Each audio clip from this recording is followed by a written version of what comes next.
cannot overcome something which does not exist.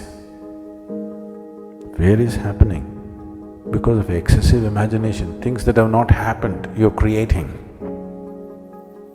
What may happen in your mind happens in 1,000 different formats, and most probably it never happens. The things that you feared, take 100 things that you have feared, probably 99 of them never happened, isn't it?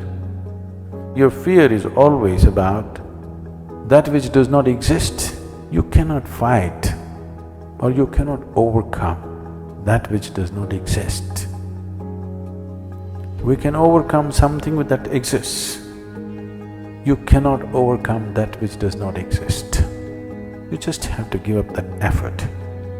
Fear means you're producing horror movies in your mind. Produce something else. Produce a comedy, a love story, suspense, thriller. Try and see today. Just sit down, produce a love story, a suspense thriller, a comedy. 5 minutes movies you make in your mind, really. Start using your mind differently. It's just gotten into your pattern. Just gotten into your pattern of just creating horror movies all the time. Create something else. Fear is simply because you're not living with life, you're living in your mind. Your fear is always about what's going to happen next. That means your fear is always about that which does not exist. If your fear is about the non-existent, your fear is 100% imaginary. If you're suffering the non-existential, we call that insanity.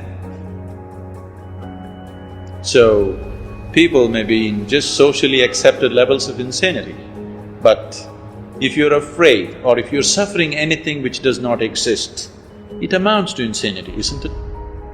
People are always suffering, either what happened yesterday or what may happen tomorrow. So your suffering is always about that which does not exist, simply because you're not rooted in reality. You're always rooted in your mind. Mind is… one part of it is memory, another part of it is imagination. Both of them are in one way imagination, because both of them don't exist right now. You're lost in your imagination, that's the basis of your fear. This is an unfortunate condition that a whole lot of human beings are in. In their experience, in their personal experience, life is like me versus the universe. Being in competition with the universe is a stupid thing to do. That's not a competition you must get into. Simply because you are not even learning how to handle your basic faculties of thought and emotion. When will you learn how to handle my thought, how to handle my emotion, how to handle my body, how to handle my chemistry? When are you going to figure this? At the end of your life?